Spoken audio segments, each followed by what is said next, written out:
this gift. And I'd like to thank you for being reflections of this gift. Erykah Badu. This is how a downburst works. Come on. There is a cloud called cumulonimbus.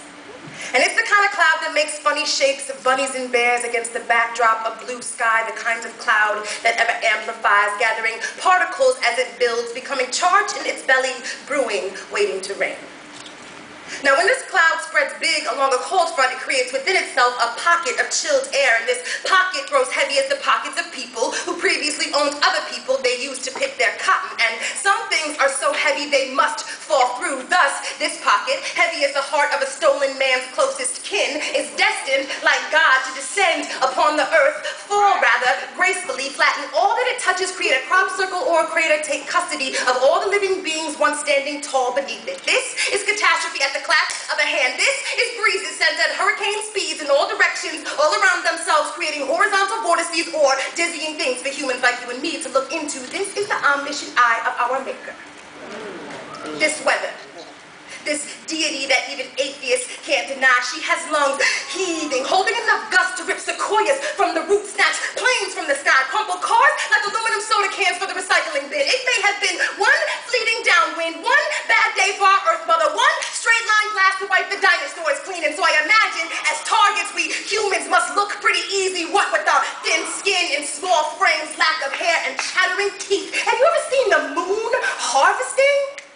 Sitting low and orange in the horizon, how it makes miniature even the largest of man. This is a language we cannot fully understand, and yet we humans, we think if we wear hemp and drive hybrids, buy green and live as islands, that she cannot reach us. And though she is all who feeds us and finds us water, tropospheric air to breathe, the truth is she never needed us to teach her how to spin, and it's a miracle that we have come this far when we keep car exhausting her, keep uprooting her gardens to build prisons, keep taking our hour-long showers and making machines, keep cloning her sheep. And this woman who in her old hands holds prerogative as a body that is plumping as we keep dumping the remains of burnt buildings and barbed wire and bodies to the bottom of her tributaries. What makes us think she is not yet angry? What makes us think she is not yet fed up that we keep turning our cold shoulder against her rounded back, keep carving knives of her ivory, keep her strung out on all of this plastic? This is a recipe for disaster, for catastrophe at the clap of a hand. Do you think you can remember the dust in the 30s, the wind in Katrina, the potatoes all stillborn in Ireland, and now she is just wired up all night with the lights in Tokyo and New York? What makes us think we are not a species in danger of meeting our end, and she cannot scratch us off the planet like so much wet moss on a rock? How can we survive if she does not want us to? Yes. This smog is a thickening thing.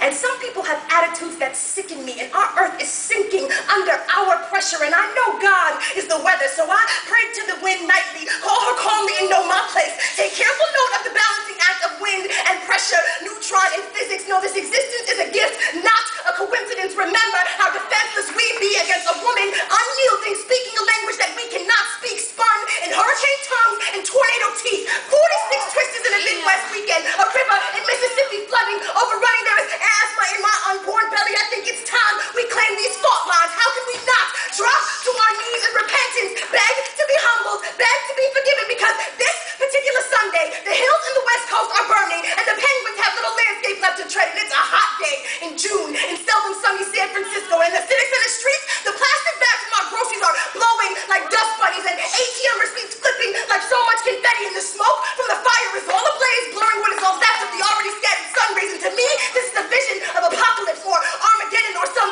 vision of when the hominids meet their end. And I know that the blood is on my hands, so I don't claim to be no prophet, don't know much about physics or systems, don't know much how to speak eloquently on epic themes like daylight or global warming, but I do know how a downburst works. Okay. And that we must be begging for a storm of some sort. Some kind of old-fashioned wind cleansing to clear the head, because I have felt the wrath of a whip in some life gone past, and this is not a joke. It is not a game. It is a system that we are responsible to change, because Earth is a woman, fed up, and quick as a whiplash. She will remind us exactly who is in charge.